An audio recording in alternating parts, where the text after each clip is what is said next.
hoje uma super live com o Nelson da Silva Júnior, que... Ô, Nelson! Olá, Michele. Tudo Boa bem? noite. Mais ou menos, desculpa o atraso. Hoje, eu acho que eu joguei pedra na cruz, coisa parecida, assim. Amanhã começou com a tela do celular quebrada, que eu tive que trocar a tela do celular, enfim, agora não entrava. Mas vamos lá. Pessoal, Nelson da Silva Júnior compõe o autor que compõe o livro Psicanálise e Clínico-Cultura. E eu queria te falar, Nelson, o teu texto é simplesmente espetacular. Eu reli teu texto ontem à noite e eu estava... Aqui ele está todo riscado, ó. Eu cometi heresias aqui no teu texto total. Pessoal, o título do artigo do Nelson, que compõe o livro Psicanálise, Clínica e Cultura, se intitula Políticas da Verdade e suas transformações no neoliberalismo. O sujeito suposto saber em tempos algoritmos. Tá? Nelson, deixa eu te apresentar rapidamente e eu queria iniciar a live com uma pergunta. Eu tenho 1 milhão de perguntas para te fazer, porque o teu texto ele simplesmente evoca 1 milhão de perguntas, é verdade. O Nelson é psicanalista, doutor em psicopatologia fundamental pela Université Paris 7, professor titular do Departamento de Psicologia Social e do Trabalho do Instituto de Psicologia da USP, membro do Departamento de Psicanálise do Instituto Sede Sapien e da Associação Universitária de Pesquisa em Psicopatologia Fundamental, editor da revista... Ah, então tu era amigo do Manuel Tosta? Sim, Berlim? sim. Eu tive com o Manuel antes de morar em Paris. Ele é um... Enfim, e tive a surpresa horrorosa quando eu retornei que ele tinha... Enfim, falecido. Coordenador do LetFisp, juntamente com o Christian Dunker e o Vladimir, autor, entre outros livros, Le Fictionnel em Psicanálise, um estudo a partir da obra de Fernando Pessoa, Linguagens e Pensamento, a Lógica na Razão e Desrazão, pela Casa do Psicólogo, Psicologia Social, a questão do IFEM, pela Blucher, Patologia Social, junto com Dunker, Neoliberalismo, Boa Gestão do Sofrimento Psíquico, junto com Dunker, e Fernando Pessoa em Freud, Diálogos Inquietantes, e o teu texto também é inquietante. Posso começar te fazendo uma pergunta? Vamos lá. Eu queria ler o primeiro parágrafo do texto, e é interessante porque... Quando eu vou ler o primeiro parágrafo e aí eu te lanço a pergunta, porque eu lembrei muito da época que eu morei na Europa e quando eu estive em Berlim, e eu já vou te falar um pouco por que me veio essa associação. O texto do Nelson começa assim: desde as últimas eleições no Brasil, uma série de fenômenos perturbadores veio à tona. A polarização da população brasileira em 2 grandes blocos, a disseminação de comportamento de violência verbal e física, a naturalização do preconceito, da segregação e da exclusão, testemunhou-se o menosprezo pela reflexão e pelo debate enquanto modo de consolidação das diferenças. Em seu lugar, eclodiu uma espécie de legitimidade da agressão verbal e física contra aqueles considerados como encarnações da corrupção moral e sexual da ordem, da família e do progresso econômico. Finalmente, cabe sublinhar a presença de um líder com atitudes e discursos autoritários, frequentemente contraditórios, declarações homofóbicas, misóginas e racistas, narrativas maniqueístas capazes de mobilizar as massas e que venceu as eleições por voto popular. O capitão reformado Jair Messias Bolsonaro. Nesse contexto, o conservadorismo e o moralismo parecem ser resultado de uma inquietante nostalgia do período da ditadura militar brasileira. Nome e patente tiveram perfeita continuidade com a referência com as referências militares e religiosas de sua campanha e posterior gestão pública, que foram sistematicamente marcadas por uma clara política de polarização ideológica da população. Aí que vem que eu lembrei de Berlim.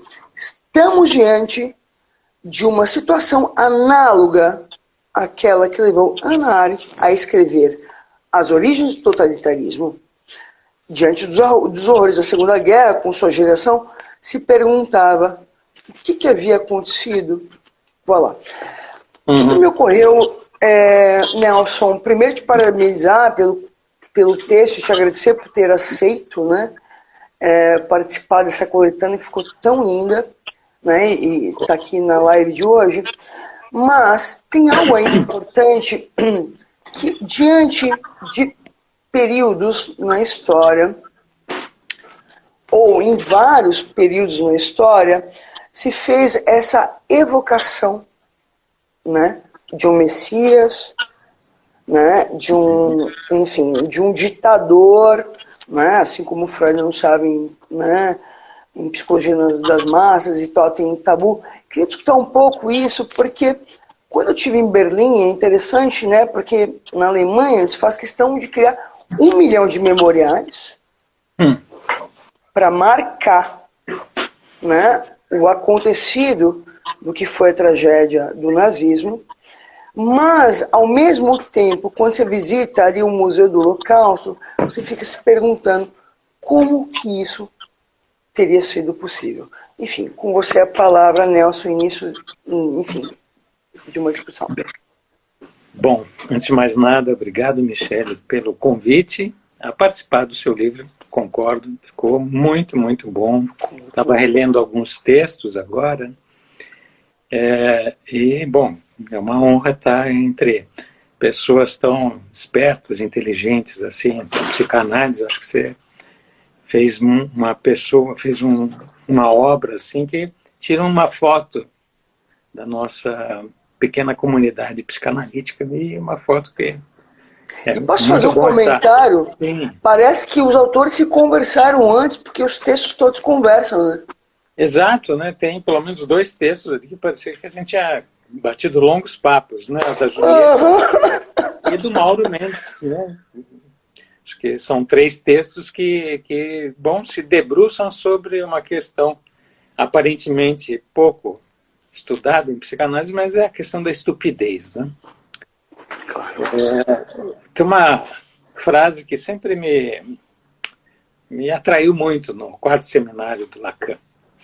Ele cita um escritor francês, o Renan. E a frase é difícil de traduzir, mas, enfim, ela é mais ou menos assim. Estupidez humana dá uma certa ideia de infinito. Né? Uma frase lapidar, daquelas aforismáticas. E, de fato, né, acho que são momentos, né, tanto o momento de surpresa, né, de estupefação, né, testemunhado pela Hannah Arendt, quanto esse momento que a gente vive hoje, né, ou o momento que a população norte-americana, né, viveu com Donald Trump, né, chega às raízes do incompreensível, né, o poder de fascínio que líderes calculadamente estúpidos possuem diante das massas, né? Isso, lendo o texto do Freud... E nisso é interessantíssimo o quanto você consegue fazer essa costura com as questões atuais, não? Você está de parabéns. Enfim. Acho que é um pouco o que todo mundo está tentando, né, Michele? Todo mundo está tentando entender o contemporâneo, né? Claro. E aqui cabe lembrar o que o Agamben definiu como contemporâneo. Contemporâneo é aquilo que não conseguimos compreender. Então, estamos todos tentando compreender esse incompreensível, né? E, bom, acho que vale a pena a gente continuar tentando. Acho que são aí, alguns textos, né? Estamos começando a entender essa história. O que eu procurei fazer, e essa é uma linha de pesquisa que já tenho explorado ela há algum tempo, Sim, mas, Nelson, mas assim, eu acho que tem um ponto importante, porque você vai fazendo uma releitura disso, mas também retoma um fio condutor da história, relembrando que é uma repetição aí, nisso que acontece hoje. Queria escutar um pouco sobre isso. Sim, sim.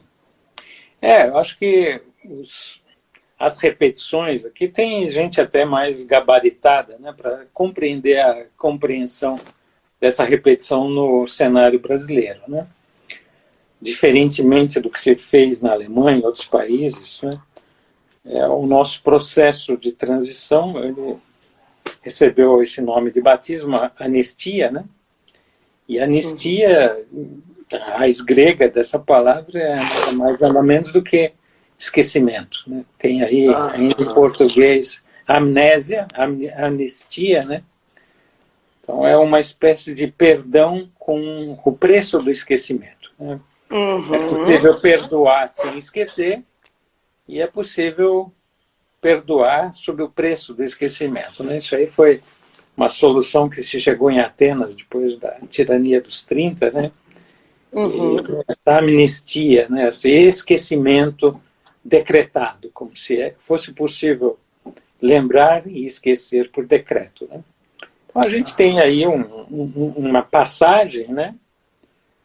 Que por que não, equivalente ao recalcamento, né? Recalcamento é aquela metáfora maravilhosa do Freud, né? Que ele fala dos livros antigos, onde os copistas, né? Eventualmente ou rasuravam as passagens e o segundo ou terceiro copista recopiava o livro sem, naturalmente, deixar marcado que havia ali uma passagem. O recalcamento faz um passo a mais.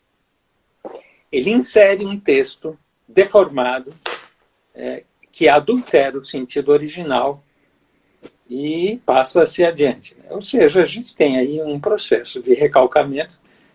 Como se sabe, esses processos de recalcamento, eles potencializam a memória, né?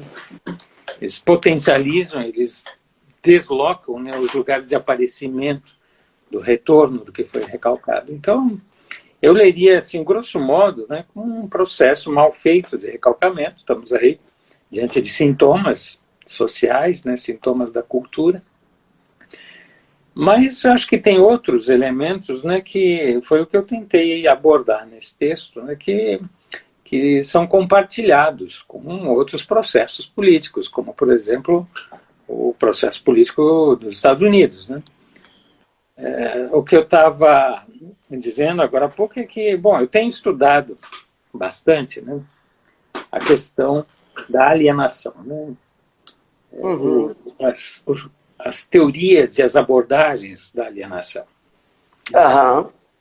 E nesse último século, né, a alienação ela passou de um estado relativamente espontâneo, né, porque afinal a nossa cultura é necessária, né, na estrutura do sujeito, uma certa forma de alienação, né, de distanciamento em relação a si próprio, para uma negociação entre a verdade e a mentira em relação a si próprio, para pertencimento da cultura, né?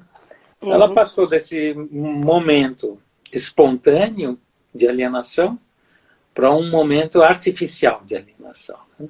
Isso desde o início do século XX, né? Com as tecnologias de publicidade, né?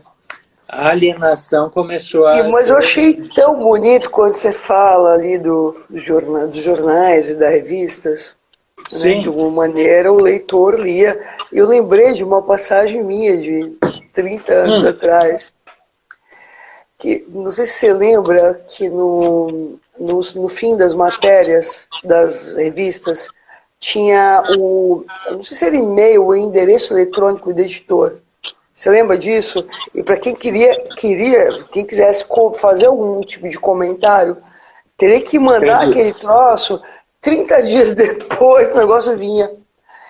E você faz um apontamento importante, né? O quanto, de alguma maneira, essa resposta não imediata a um texto também criava ali um certo espaço que era necessário, inclusive para a apreensão do próprio leitor. Quer dizer, um tempo ali de elaboração.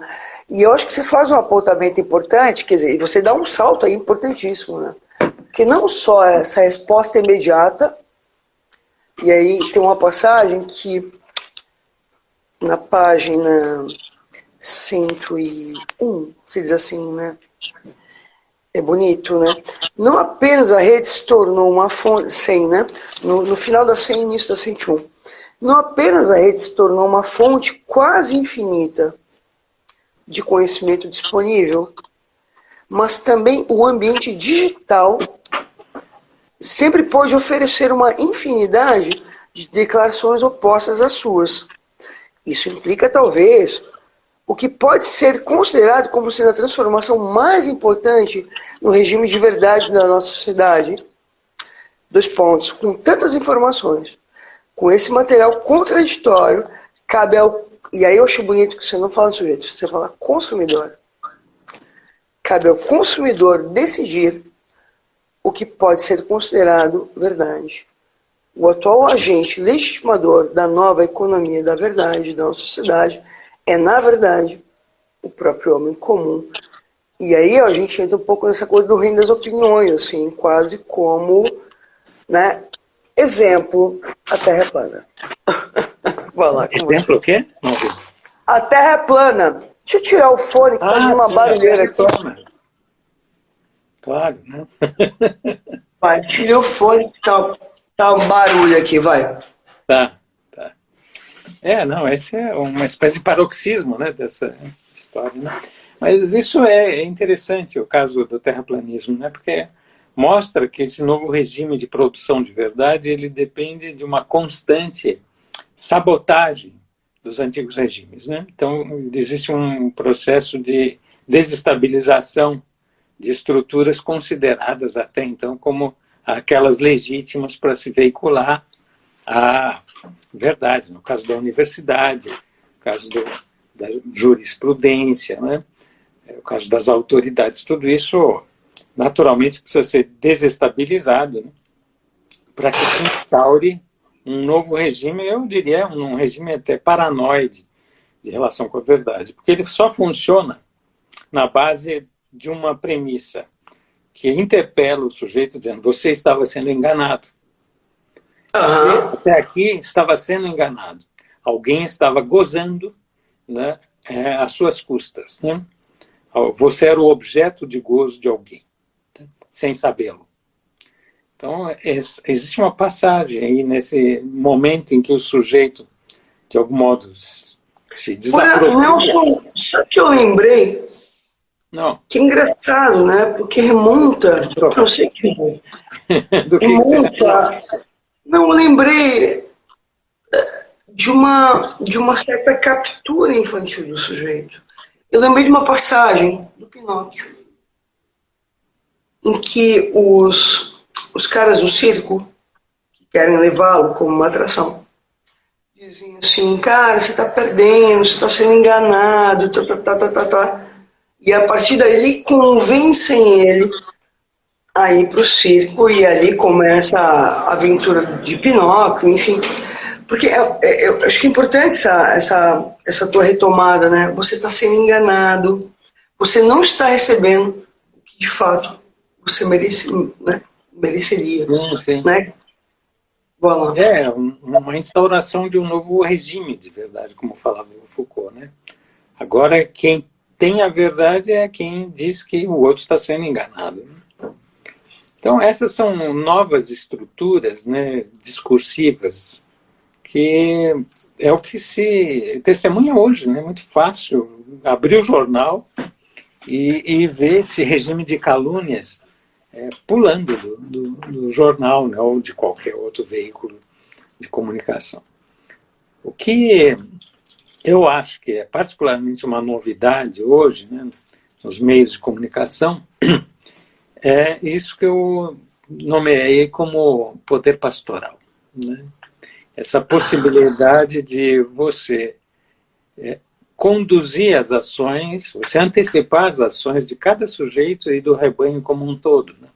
Isso é um texto muito interessante do Foucault, né, e que ele já usava esse modelo para compreender um certo regime de poder, do biopoder, né, que segue de perto, né, os movimentos dos indivíduos. Só que com as tecnologias digitais, hoje isso se tornou absolutamente imediato. Né? Você clica em qualquer lugar, em algum lugar você está sendo registrado. Né? Aquele texto Capitalismo de Vigilância, né? Um livro fantástico, sugiro que quem se interessa por esse assunto leia. Acabou de ser traduzido, né? Capitalismo de Vigilância, Zuboff, né? Da Zuboff. Mostra, né, que, bom, nossos passos estão sendo registrados, né? E esses registros, eles não só são registros individualizados, singularizados, mas também eles, de algum modo, eles agrupam, fazem grandes agrupamentos de passos que vão na mesma direção. Então, somos, nesse novo ambiente, exatamente a ovelha e seu rebanho, ou o rebanho e suas ovelhas. Né? Então tem um novo modo de vigilância, um novo modo do biopoder que aparece aí, talvez estrutural. Antes no texto, você vai retomar a maneira como isso foi utilizado nas eleições, tanto no Brasil quanto nos Estados Unidos. Eu queria discutir um pouco sobre isso, porque é interessante que os eleitores de Bolsonaro, isso foi assustador na época, só acreditavam, e é interessante, né? Eles achavam que o Zap Zap era um canal secreto entre eles, que tudo que estava na mídia geral era mentiroso. Então, é interessante, quase ficava uma espécie de telefone sem fio, assim, né? Tipo assim, a verdade está aqui no Zap Zap. Tudo que está fora. Eu queria escutar um pouco sobre isso, porque não foi só no Brasil, foi também nos Estados Unidos. Enfim, estratégias para mobilizar uma massa, né? Esse efeito de crença, né? Eu não sabia dessa crença, né? É um dos exemplos bons para aquela frase do Renan, né? A estupidez humana dá uma certa ideia de infinitude, porque, de fato, né, essa disposição a crer, né, essa disposição a crer, você veja que o Freud abordou isso com uma precisão absurda, né, essa relação com alguém, essa relação regressiva, regredida, né, infantilizada com alguém que é, de algum modo, considerado um substituto do pai, do suposto saber total, né, do saber absoluto, etc, etc. Qual a novidade? A novidade é que, com essas novas tecnologias, né, você tem a disposição de fazer agrupamentos muito mais precisos. Né? Então, a massa ela dependia de uma uniformização muito incontrolável entre grandes grupos de pessoas. Com os agrupamentos possíveis, né, das redes sociais, as pessoas podem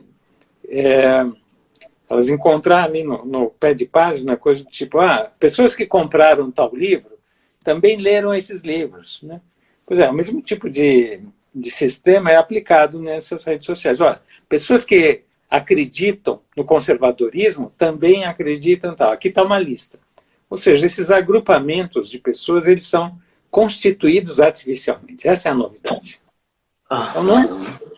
Então não é só o fato de, bom, meu contato com o líder é próximo, ele está falando comigo, etc. Não é só isso. Isso, de algum modo, sempre houve. Né? Os líderes que vão para os pastéis de feira, comer pastel de feira, né? Essas coisas, é uma prática que é necessária, né, para todo candidato a um cargo político. Né? Aqui em São Paulo, pelo menos, né? O famoso teste da coxinha, o famoso teste do pastel de feira. Né? Enfim, tem que pegar bebê no colo, tem que se parecer popular. Jânio Quadros já punha farinha no ombro, né, para parecer que tinha caspa, etc, etc. Isso não é novidade. Essa proximidade do líder com sua massa não é novidade. A novidade é essa gestão, esse agrupamento de de grupos muito mais coesos entre si. E grupos que são formados artificialmente. Nelson, mas eu acho que tem um ponto importante, porque é bonito, sim, porque eu tenho alguns pacientes que trabalham na produção de softwares. Então, E é interessante porque por trás do software existe toda uma ideologia que gerencia a produção do mesmo. Queria escutar sobre isso, porque o que talvez você aponte aí, a velocidade, né? Porque veja, não deixa de ser uma espécie, lembra do voto de cabresto? O cara lá fazia um convencimento, pagava e taraná. É interessante porque o que acontece hoje, que me parece que isso ocorre de maneira impessoal e muito veloz. Ou seja, ele é determinado, ele não sabe por quem, mas ele é capturado de uma maneira muito rápida, inclusive violenta. Vai lá, queria escutar um pouco sobre isso, Nelson. Não, e isso não passa mais pela palavra, sabe, Michele? Esses mesmos sistemas, né, existem análises, eles fazem análises estatísticas que você, se fosse fazer isso manualmente, levaria séculos. Né? Mas tem um exemplo que a Zuboff dá, é o exemplo de uma das primeiras aplicações desses aplicativos. Em uma loja de departamentos, eles, de algum modo, cruzando dados de compras e dados pessoais, eles descobriram que as mulheres grávidas compravam menos produtos de cabelo e de pele com perfumes. Isso é uma espécie de aumento de sensibilidade, né? Da mulher grávida olfativo. Então, isso é uma aversão a odores muito fortes, né? Pois bem, com esse dado na mão, eles imediatamente detectavam quem estava comprando produtos neutros e ofereciam imediatamente toda uma panóplia de produtos ligados a questões da gravidez. Ou seja, há uma potencialização do consumo que esses dados permitem, que já não passa pela persuasão, pela metáfora com a estrela de cinema, com os ideais do sujeito, não passa por uma identificação com o ideal. Eu uso tal produto. Não, não passa mais por isso. É um outro modo de gestão da alienação. Agora, Nelson, nós estamos aqui num outro momento da persuasão. A persuasão, ela já não se dá mais. Sim, mas é nesse sentido que eu queria te lançar uma pergunta. O Benilton Bezerra esteve aqui em Blumenau, foi na abertura de uma das pós, e ele traz algo importante, porque essa modalidade de discurso também toca numa certa lógica do discurso sobre a saúde. Quer dizer, é quase como, não é porque o perfume é bom, porque esse perfume é saudável. Queria escutar um pouco sobre isso, porque é uma espécie de discurso que convence o sujeito de que está recebendo o melhor do outro. É engraçado. Deixa eu só terminar o que eu estava falando. Que tem a ver com isso. Essa passagem que eu acho muito importante. A persuasão, ela não se dá mais por narrativas e nem se dá mais pela exposição a imagens que podem ser imagens de objetos fálicos, né? O grande ator, a atriz linda, etc, etc, etc. Não se passa mais por aí. O discurso, ele não precisa mais disso. Né? Ele não precisa mais das palavras, literalmente. Ele tem dados, né, a respeito de cada um e ele antecipa as ações futuras de cada um, sem que se passe pela palavra, sem que seja evocada qualquer recurso semântico do tipo esse perfume não é da atriz tal, esse perfume faz bem à saúde. E aí a gente entra num outro campo que é interessante, que é da medicina do aprimoramento. a medicina do aprimoramento, uma espécie de bandeira que começou na virada do milênio, e a Organização Mundial de Medicina, né, tem lá nesse discurso do milênio, né, uma grande leitura de quais são os campos que a medicina deve explorar a partir daquele momento, no novo milênio. Né? E uma coisa é muito clara e muito inquietante, que a medicina deve abandonar a polaridade doença-saúde, ou deve colocá-la entre parênteses, e avançar para uma outra modalidade de relação com o sujeito, que é o aprimoramento. Ou seja, tornar sujeitos que são normais, que são saudáveis, melhores, mais produtivos, mais rápidos, mais, etc., que ganham mais. Ou seja, existe aí uma coisa que nos concerne, né? Que diz respeito a essa nova modalidade de captura. E mais, é uma modalidade que torna o sujeito um eterno consumidor dessa própria lógica. Exatamente. Uma lógica que não tem fim. Isso começou faz tempo, né? Mas, por exemplo, uma coisa interessante, que até nos anos 90, né? A linha de crédito mais rentável dos bancos norte-americanos eram os créditos para financiamento de cirurgias de próteses de seios. Eram juros absurdos, de 25% ao ano, mas era a linha de crédito mais estável. Depois começaram a fazer pesquisa e descobriram uma coisa muito simples, que as mulheres mais atraentes conseguiam empregos mais rápido e eram melhor pagas do que as que eram consideradas menos atraentes. Né? Ou seja, o sujeito coloca ali o seu corpo, né, como uma espécie de commodity, né? O corpo é uma commodity, né? Uhum. Você investe no seu corpo para conseguir um lucro com isso. Claro. Inclusive, hoje, nessa lógica de postar foto correndo, postar foto na academia, postar foto, por aí vai. Pois é. Estamos nisso, né? E acho que o nosso papel é pensar sobre essas novas formas de captura do sujeito.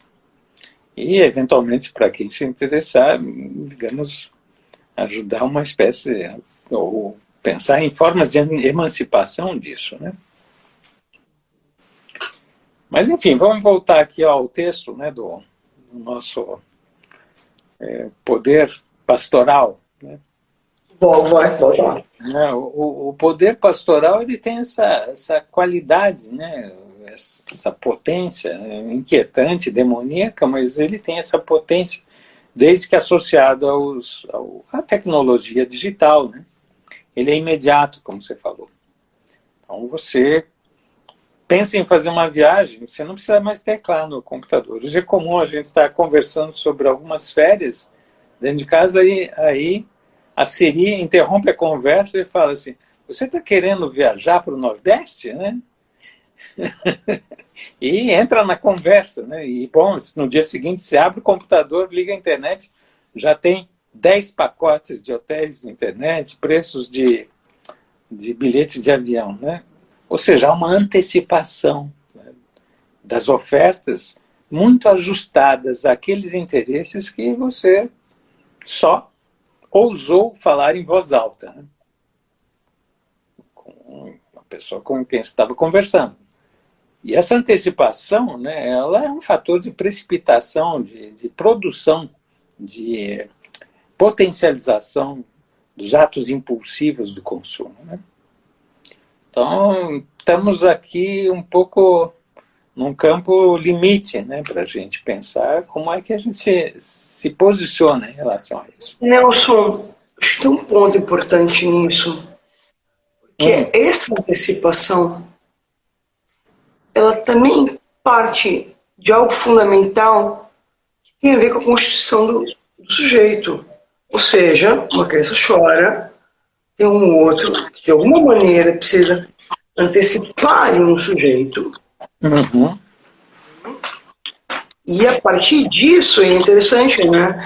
Porque o Begé, acho que é no texto Ensaio sobre o Transitivismo, ele vai dizer, bom, né, o sujeito ali se dirige e não apenas, né, supõe um sujeito, mas ele também espera uma resposta desse mesmo sujeito, certo? Você traz um dado interessante porque é como se essa tecnologia opera como esse outro, entende? E eu estou pensando na lógica das crianças. Por exemplo, você tem uma certa inversão nisso. Hoje não é mais uma criança que pergunta o que você quer de mim. É o adulto que pergunta para a criança. O que você quer? Queria escutar um pouco sobre os efeitos dessa inversão, que não é sem efeitos, e os sintomas produzidos a partir disso, ou seja, enfim, como você falava. Essa é a pergunta do milhão, né, Michele? Porque todos estão querendo saber quais são. Não, tem uma graça, Nelson, olha. Alguém acabou de escrever aqui perguntando assim, isso aumenta a ansiedade? Olha, o problema é um pouco maior, não só de aumento de ansiedade. O problema é que essa tecnologia faz uma gestão... Porque os comentários não aparecem para mim, meu. Estou sendo excluído do babado aqui. Vai lá. Olha, não é culpa minha. É a primeira vez que eu uso o Instagram, apesar de já ter... Manda ver, Nelson. Vai lá. Tô brincando. Não, o problema não é de aumento da ansiedade. O problema mesmo é a gestão da nossa ansiedade. Ou seja, a nossa ansiedade ela é mantida em um grau que possa torná-la instrumentalizável, né? Tem um outro campo onde eu escrevi um artigo sobre isso, né? Que é o título do artigo? Epistemologia psiquiátrica e marketing farmacêutico. Tá na Estilos. Estilos da clínica? Isso. Estilos de Belo Horizonte. Ah, tá, perdão. Tá? Não a Estilos da Maria Cristina. Estilos com S-T-Y, acho. E 2 S. Não, tudo bem. A gente acha. Enfim, ali eu trabalho um pouco uma crítica a respeito dessa associação da série DSM, né, com o marketing farmacêutico. Né? O marketing farmacêutico é um setor do marketing especializado, né, em renomear e preparar o público para os novos medicamentos. Os novos medicamentos são aqueles que foram descobertos por acaso terem efeitos imprevisíveis, do tipo o Viagra, né? Parece que era um medicamento que foi descoberto, né? Que era um medicamento para um problema cardíaco, né? E bom, passou um tempo, os homens chegaram animados e falando para os médicos, eu quero mais daquele remédio ali, viu? Me fazia muito bem, né? Me dá mais remédio pro coração, doutor. E aí eu estou usando esse exemplo porque é um exemplo bom para mostrar como funciona esse marketing farmacêutico. Né? O marketing farmacêutico, então, ele começa renomeando as patologias. Então, em vez de falar de impotência... Mas só um detalhe. Eu acho que tu traz um dado que eu não queria deixar passar batido. A descoberta ao acaso dos efeitos de uma medicação.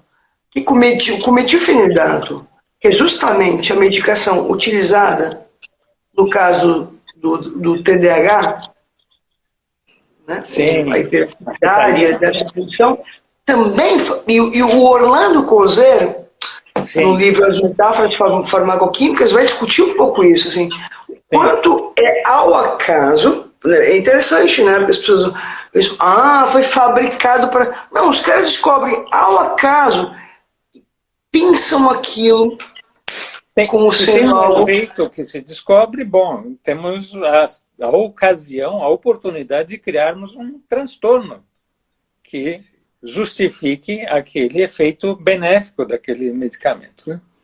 Mas então é por isso que nesse momento da psiquiatria, né, associado ao marketing, você começa pelo remédio.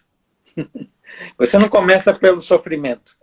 Antes você começava pelo sofrimento, estudava o sofrimento. O fármaco fabrica a patologia, né? Agora não.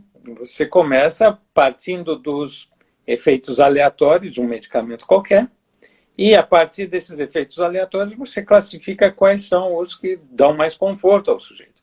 Bom, no caso do Viagra, então, a primeira coisa que se fez foi excluir esse nome impotência viril e substituí-la por disfunção erétil. Veja que bonito, né? Você tira a conotação moral da impotência e você substitui por um problema mecânico. Disfunção erétil. Um problema de mecânica. O que isso permite? Isso permite uma desculpabilização do sujeito. Aquele problema é somático. E não tem mais nada a ver com a sua história. Não tem nada a ver mais com os seus conflitos. A mesma coisa foi feita com essa medicalização, né, essa invenção da tensão pré-menstrual. Né? Se observou que alguns antidepressivos tinham um efeito benéfico no bem-estar da pessoa e, bom, vamos criar um transtorno. Vamos criar um transtorno. Porque se a gente criar um transtorno, a gente consegue vender esse remédio que resolve aquele transtorno. Então, o papel do marketing farmacêutico, na verdade, é criar o transtorno. É criar a patologia. Só que essa patologia é criada a posteriori. E é por isso que o DSM é uma série que aborda as patologias de um modo puramente convencional. Mas tu traz um dado importante. Só um adendo, pode seguir. Você marcou algo importante, como se a história do sujeito ali não contasse. Ele não tem nada a ver com isso, isso aparece na clínica. Eu comentei na live passada. Às vezes que perguntam assim, tá, mas me conta um pouco da tua história, dentro da pobreza narrativa do sujeito. E diz assim, tá, mas o que a minha história tem a ver com isso? Chega a ter... Juro por Deus, Nelson. O que a minha história tem a ver com isso? Pois é, né? É até estonteante uma resposta. Segue, Nelson, vai lá. Bouche bée, né?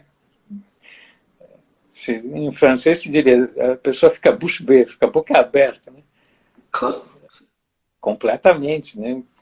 Mas, bom, parece tão evidente que tem a ver com esses problemas. Sim, mas no campo da política isso é aceitável. Porque ainda, na lógica do individualismo, coisas como a gente também fica um tanto chocado. Mas como assim?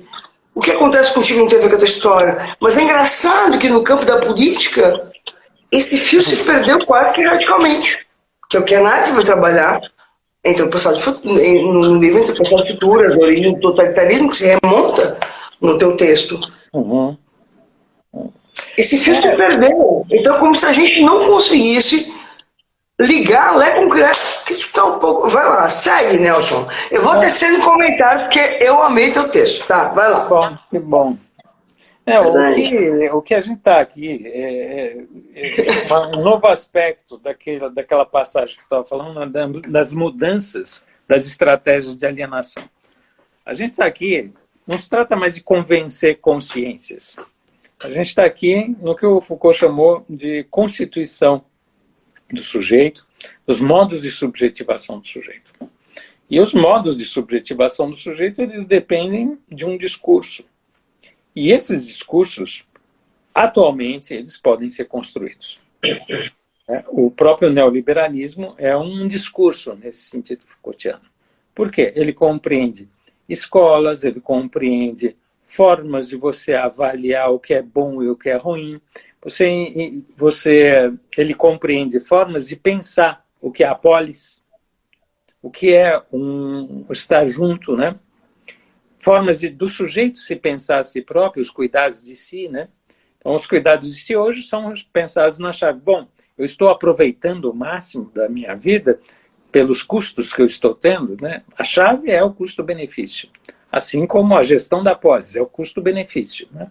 Tudo é o custo-benefício. Bom, isso é invenção do nosso caro Gary Becker, né?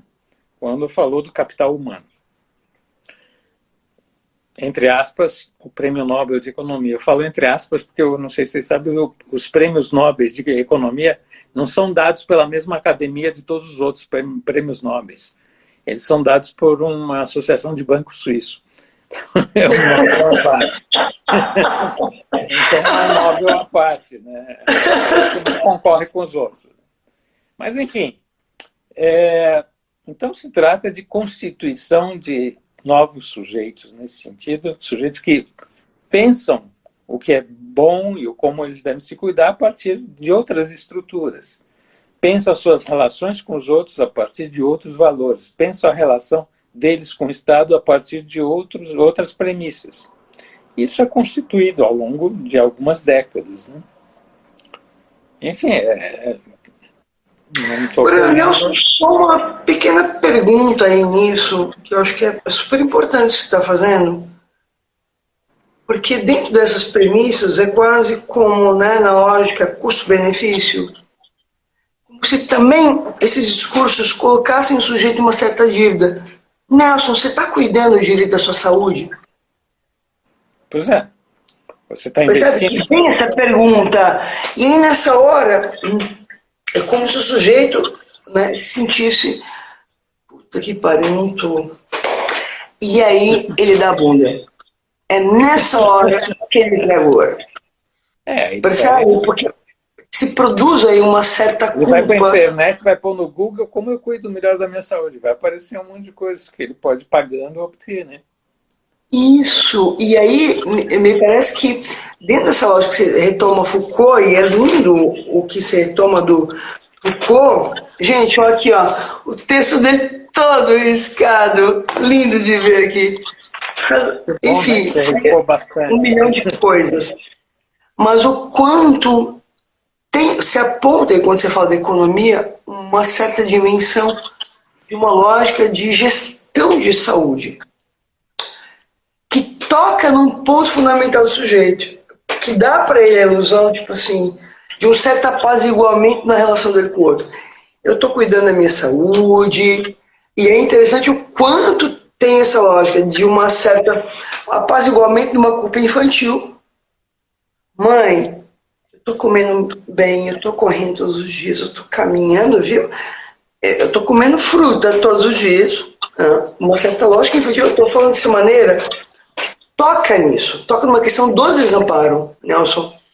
Uhum. De outro, também uma certa política de garantias, né? Que é um pouco aposentadoria programada. Você está se programando para o futuro, Nelson? Vou lá com você. Você está pondo dinheiro na sua aposentadoria. Ó, alguém escreveu aqui, né? Falando em custo-benefício, as indústrias dos agronegócios são as mesmas que fabricam remédios para o câncer. Você vê como é um ciclo, né? De produção de câncer e de tratamento de câncer. A indústria ganha dos dois lados, né? Ao gerar a doença e ao, entre aspas, curá-la, né? Prometer a cura. Então, é um pouco nesse sanduíche aí que o sujeito está colocado, né? Na gestão do seu sofrimento, da sua angústia, né? A angústia é produzida para depois ser cuidada, apaziguada, né? E nos dois pontos, né, o discurso capitalista envolve o sujeito. Então, a prisão é um pouco mais complexa de escapar do que as de antes. A gente vai ter mais trabalho dessa vez para escapar dele. Nisso, tem um ponto importante que você toca no teu texto, que o Lacan, no livro O Triunfo da Religião, das Religiões, retoma. Que aí eu quero voltar quando você fala da lógica pastoral, que é um pouco essa associação entre discurso da ciência, discurso da religião e discurso do capitalismo, que é um combo, né, Nelson? É Sim, um né? combo e se torna um combo radicalmente totalitário, né? O Mauro escreve no texto dele uma coisa bem interessante sobre isso, Michele. Ele fala, olha, existe o quinto discurso, que é o discurso capitalista, né? E existem outros discursos dele derivados, né? Entre eles o discurso da ciência e o discurso da religião, que tem esta função, né? Primeiro, de privar o sentido do sujeito. E o discurso da ciência priva a vida do sujeito de sentido. E o discurso da religião dá esse sentido à vida de novo, né? Um sentido do qual ele está excluído. Então, no caso, né, a gente aparentemente está num processo, né, de... Aparentemente não, isso já foi dito há décadas. Estamos num processo de forclusão do sujeito. Né? Forclusão da castração pelo discurso da ciência, né? E forclusão do sujeito, das coisas do amor, pelo discurso capitalista. Né? Então, A psicanálise nasce a partir disso, né, Nelson? a psicanálise ela tem estado atenta a isso, tem se questionado sobre isso, tem feito uma coisa que a gente tem feito desde o início, né, com Freud, que é assim, olha, a premissa de que os nossos sofrimentos cotidianos não são desvinculados das estruturas de contradições da cultura onde a gente vive. Nossas formas de sofrer, elas são, de algum modo, pré-estruturadas pela cultura onde a gente está. É lógico que cada sujeito, né, sofre à sua maneira, né? Mas, em grandes linhas, é um pouco como funciona a própria língua, nossa relação com a língua. São as mesmas estruturas sintáticas, é o mesmo conjunto semântico para aquele conjunto de significados, mas, para o sujeito falar, não basta conhecer as estruturas sintáticas e a semântica. Ele, de algum modo, tem que recriar e perverter e transformar essa língua. Então, existe... Quer dizer, fazer um furo na língua, né? Tem que fazer um furo na língua. Ou aproveitar os que já existem, né? Porque eles existem. Mas sem fazer furo ele não entra, né? De alguma maneira. Essa analogia com a língua, acho que é um modo que a gente pode pensar, né, sobre as vias de solução. Né? Porque as estruturas de alienação atuais, elas são estruturas da ordem da linguagem. A linguagem que nos constitui.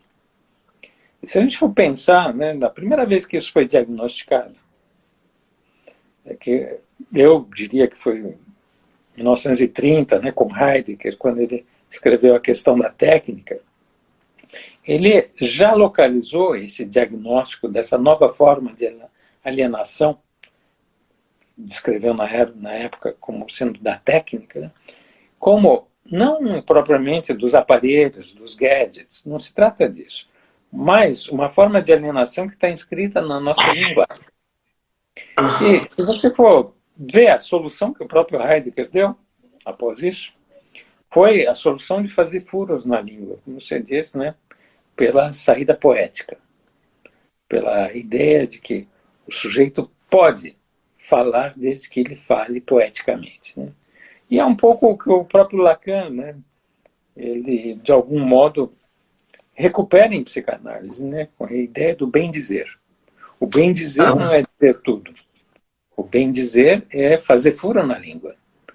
É você contornar o que não pode ser dito, mas dizê-lo assim mesmo. Né? E é bonito que ele fala isso no seminário do ato analítico, né? Quando ele retoma o poema de Rimbaud sobre a questão do toque. Do ato. Sim, do ritmo, né? Aquele poema.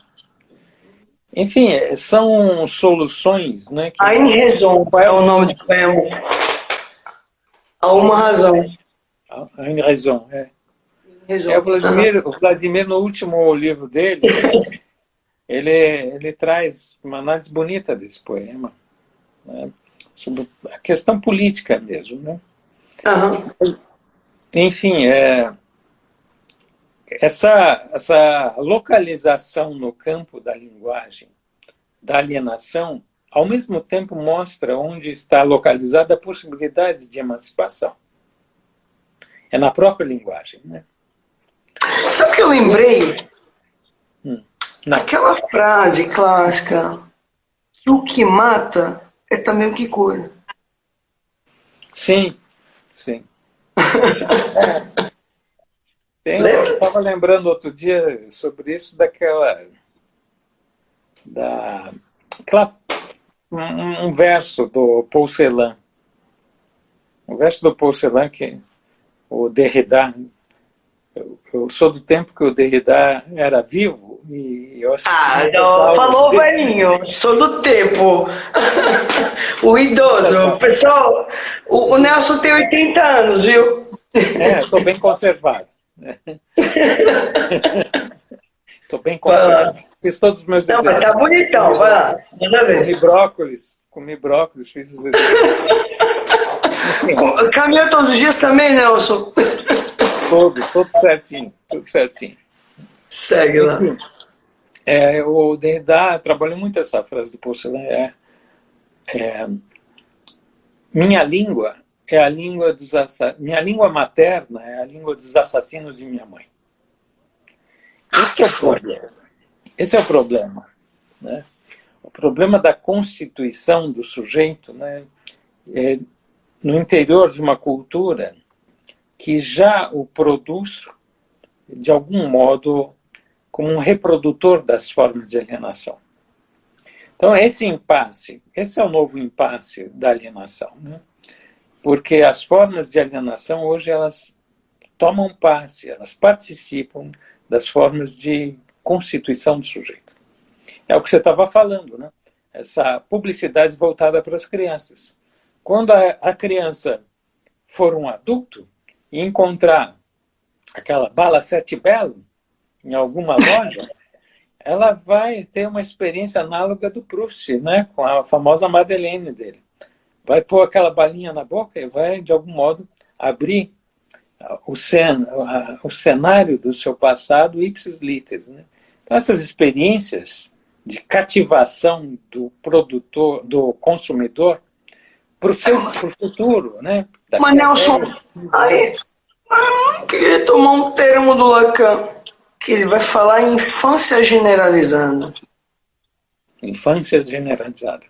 Claro, porque de alguma maneira, essa certa lógica, e aí eu quero retomar Hannah Arendt também, porque o texto é magistrado nesse sentido, que de alguma maneira o que se anuncia no seu texto é uma certa infantilização do sujeito, que fica servo de um outro, que dita o que deve ser feito. Que antecipa as suas ações. Sim, mas não só antecipa, porque aqui eu queria tomar uma discussão com a Hannah Arendt sobre a responsabilidade do sujeito diante da polis. Sim. Percebe? Porque, veja, quando a gente fala do sujeito político, é o sujeito diante da polis. E o que a gente vê, e aqui retomando um pouco o texto do Mauro, quando ele vai falar do discurso da estupidez, é um pouco... foi uma expressão muito utilizada, inclusive na última eleição. Massa de manobra. Queria discutir um pouco sobre isso, porque, de alguma maneira, você tem uma conjuntura. E aí, queria retomar um pouco a clínica. Por exemplo, adolescentes que dizem assim: eu não sei o que fazer. O meu pai é Bolsonaro, eu não. Os adolescentes, alguns se queixam disso. Outros que se calam diante de uma certa hegemonia discursiva, ele se vê incapaz de tomar posição diante disso. Mas isso é um exemplo do que acontece hoje. Mas o fundamento da minha interrogação é o seguinte: Nelson, agora retomando o Ciro, no curso de Linguística Geral, se a língua depende dos falantes, inclusive para poder se manter existindo, ele vai falar das línguas mortas. Certo? Uma cultura e uma língua pode desaparecer. queria discutir um pouco sobre isso, porque não se trata só, né, da ruptura dos fios da história, mas se trata também de uma ruptura com o pacto civilizatório. Usa a palavra, vai lá. Bom, você também está falando de coisas que abririam para milhares de assuntos, né? Não é só Nelson, vai. Eu te falei que era bate-papo, meu. Ó, quem quiser ler o texto dele é magistral, tá aqui, ó. Todo riscadinho, lindo, maravilhoso. Não vou contar o texto, porque eu acho que vale a pena a leitura, tá? Eu quero aproveitar o Nelson aqui pra gente bater papo e ampliar a discussão. Vai, Nelson. Tá lindão o negócio aí. É o pacto civilizatório, né? O Hélio Pellegrino escreveu aquele texto clássico, né? Pacto edípico, pacto social. Né? E era um texto muito forte, né? Muitas gerações estudaram aquele texto. Né? Texto que fazia uma espécie de denúncia aos efeitos, né? Situa o nome do texto para quem está assistindo, Nelson, porque tem gente que às vezes que não é da área que assiste as lives. O texto do Hélio Pellegrino, né, esse nosso grande psicanalista, falecido já há algumas décadas, né, se chama Pacto Edípico, Pacto Civilizatório. Não, desculpa. Pacto Social e Pacto Edípico.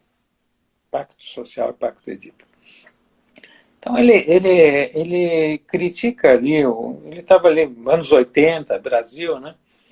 E o texto dele é voltado basicamente para criticar os efeitos da corrupção, né? Como os efeitos deletérios da corrupção sobre a população em geral. O mau exemplo dos líderes, né, ele geraria ali um efeito de descrença, de revolta, né, que se traduziria numa espécie de barbárie e violência generalizada. Né? Hoje a gente, eu acho que ultrapassou esse problema sem resolvê-lo. Né? A corrupção continua tal e qual, mas com essas novas tecnologias, né, você tem problemas novos, né, que é uma espécie de banalização da própria barbárie e da violência. Então tem essa exposição incessante, né, de atos... Mas tem uma acusação de que a corrupção é de uns. E é interessante, porque a mesma corrupção ela é utilizada como salvação. Galerinha, vou salvar vocês. Então, o que você falou? Vocês foram enganados. Tudo Sim. Mentira. Vai lá. Se eu estou denunciando que vocês foram enganados, supostamente eu não estou enganando vocês. Essa é a lógica rasa da coisa, mas é essa a lógica. Ah, nossa, me enganaram. Então você não está mentindo para mim. É um pouco aquele silogismo. Conta a verdade, Nelson. Um segredo, tá? Conta. Enfim, o que eu acho que tem hoje de novidade é algo que é uma espécie de despudor em relação à violência. No tempo do Hélio Pellegrino, a violência era um fator de espanto na população. Né? As pessoas viam as taxas de violência, de criminalidade, elas se indignavam. Né? Hoje a gente está numa outra lógica. Né? A violência é um modo legítimo de combate aos inimigos. Né? Estamos numa guerra santa. Claro. E da guerra santa, né, para uma espécie de crueldade pela crueldade, né, só tem um pequeno passo. Né? A gente tem visto, né, frequentemente formas de exercício de crueldade que não tem mais função instrumental alguma. Né? É o gozo do ódio pelo gozo do ódio. Te veio de cena. Não arruma cena sobre isso, Nelson. Isso começou antes do Bolsonaro. Isso começou, por exemplo, né, o famoso caso do do índio queimado com gasolina lá em Brasília, né? Ai. Cara, tô incrível, sabia? Não é? Tô incrível, Nelson. Olha. O caso do menino que foi arrastado no Rio de Janeiro por um táxi, do lado de fora, a mãozinha presa, o menino foi arrastado, não sei por quantos metros, né? Aham. O caso do outro garoto, né, que foi colocado no elevador sozinho, um garoto de 3, 4 anos lá em Recife, né? E o garoto caiu no poço do elevador, né? Ou seja, uma espécie de banalização, do descuidado com o outro, uma banalização da falta de empatia com o outro, né? Mas eu vou acrescentar isso.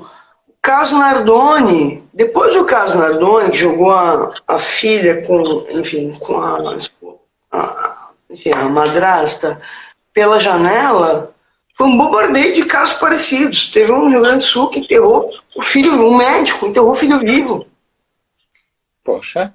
E é interessante o quanto isso vai criando um certo lastro que você está falando, uma certa banalização. Banalização de formas Mas de crueldade. sem um discurso que permita pensar isso. Sem discurso algum. Mas é uma tem coisa a sensacionalista. legitimidade generalizada da violência, né? Então, eu acho que aí sim, essa insistência, né, da liberação total de armas, etc., que fazem parte do programa político do nosso governo, é uma das formas de legitimação dessas formas de crueldade que não são mais instrumentais. É o prazer pelo prazer de ver a dor do outro, é o prazer de causar a dor no outro, puro e simples, né? Isso como um objetivo, uma finalidade pulsional, né? Então, o que está acontecendo é uma grande crise de despudor. Uma grande crise. Mas, Nelson, Diga. vamos lá. Você toca, vamos retomar na Arendt, que você cita no texto. Não, eu tô aqui, é que eu fico aqui, uau, tá fervilhando aqui. Que é uma espécie de banalização que produz no sujeito uma desimplicação, que se passa não tem nada a ver com ele. Que toma uma espécie de fio. Vou te dar um exemplo. Bom, eu moro em São Paulo e Blumenau, certo?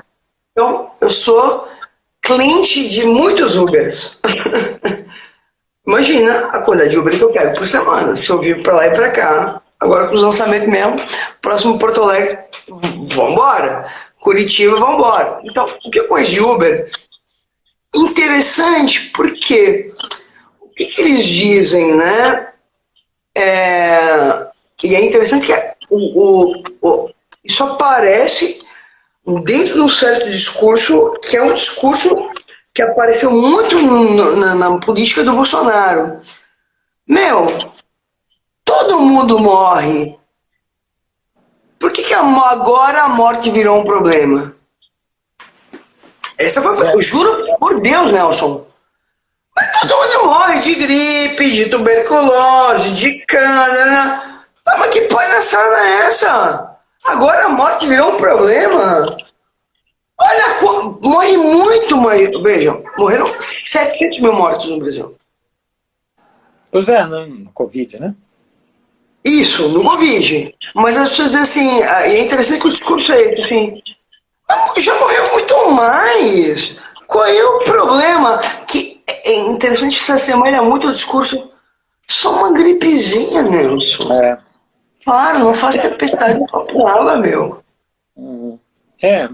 Veja, e é interessante porque quando você escuta um Uber que diz assim, cara, eu perdi meu pai, minha mãe, todas as minhas irmãs, o meu avô, minha avó, só sobrou eu aqui em São Paulo.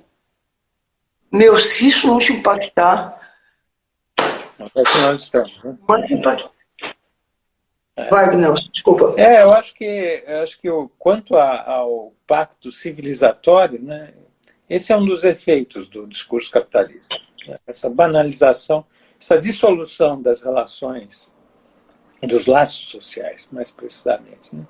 Ou seja, das formas de enlaçamento com o outro onde haja, né, implicado o erotismo, onde haja implicado uma relação de amor com o outro. Né? Então, estamos ameaçados, né, de perda do nosso pacto civilizatório. Sim, acho que não é brincadeira isso. Os primeiros efeitos já estão aparecendo. Bom, o grande exemplo disso, veiculado, foi no filme maravilhoso do Kleber Mendonça. Né? Adoro ele. Bacurau. O que tem lá no Bacurau? O que tem lá é uma caçada humana por esporte. Por esporte, né? Está muito bem representado nessa essa ordem de desumanização do sujeito, né?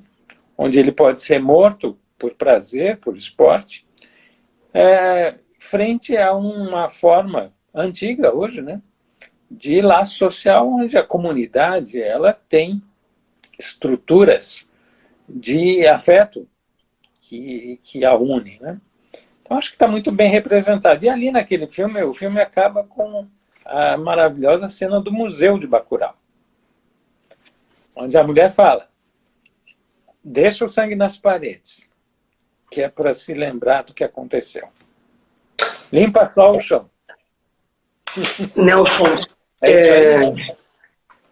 não, eu queria te lembrar que é um pouco isso, esse efeito do Museu do Bacurau é um efeito muito próximo quando a gente visita um campo de concentração. É como se você precisasse beliscar, se pergunta, não é possível que isso tenha acontecido. Nelson, são 10h10 agora. Tá bom. Eu queria te propor, não, de verdade, uma parte 2. O teu texto é muito complexo e muito lindo, e eu acho que ele merece aprofundar um pouco mais na discussão, tudo bem? Tá, conversaremos todas as vezes que você quiser. Não, pessoal, marcado, Nelson, live 2, na verdade, com o mesmíssimo tema. Acho que a gente pode deixar a teu cargo um ponto que você queira resgatar, porque apareceram muitos, a questão que não deu para aprofundar. É que eu também estou aqui, eu vou fazendo perguntas, o pessoal fica bravo porque eu falo, né? Gente, não, eu tô aqui mobilizada com o teu artigo, mas assim, você falou da questão, né, retomando ali Foucault, da lógica pastoral, enfim, eu acho que merece uma retomada e a gente conseguiu abrir para coisas bem importantes. Então, minha proposição, Nelson, porque tem medo que o Instagram encerre, tá? Porque parece que só tem 1 hora. A gente encerra agora e eu vou te mandar um zap agora e a gente tenta agendar de uma maneira mais próxima uma parte 2 para retomar os pontos que ficarem abertos hoje, pode ser? Sempre que você quiser. Esse assunto e outros também, Michele. Muito obrigado. Nelson, eu tô radicalmente encantado com você, viu? Você é um lindo. O teu artigo é maravilhoso. Gente, e eu vou falar uma coisa. Eu ficaria 1 ano trabalhando sobre ele, porque abre para muitas fontes mesmo. Vamos lá. Sugiro que você organize novos livros, então. Nelson, obrigada mais uma vez. Eu vou te mandar um zap agora para a gente agendar uma parte 2 sobre teu artigo do livro ainda, mas eu acho que a gente pode tirar dali, né, um ponto que você queira conduzir, né, numa próxima live bem em breve, tá? Gente, muito obrigada pela presença de todos. Foi um prazer estar aqui. Quem foi privilegiado foi o Nelson, né? Porque os comentários só apareceram para ele, para mim não apareceu nada aqui. Fui excluída do processo. Deve ser coisa aí do texto do Nelson. A culpa é tua. Não sou culpado. Beijo, gente. Nelson, te manda o zap. Obrigado a todos pela presença. Beijo. Tchau. Até.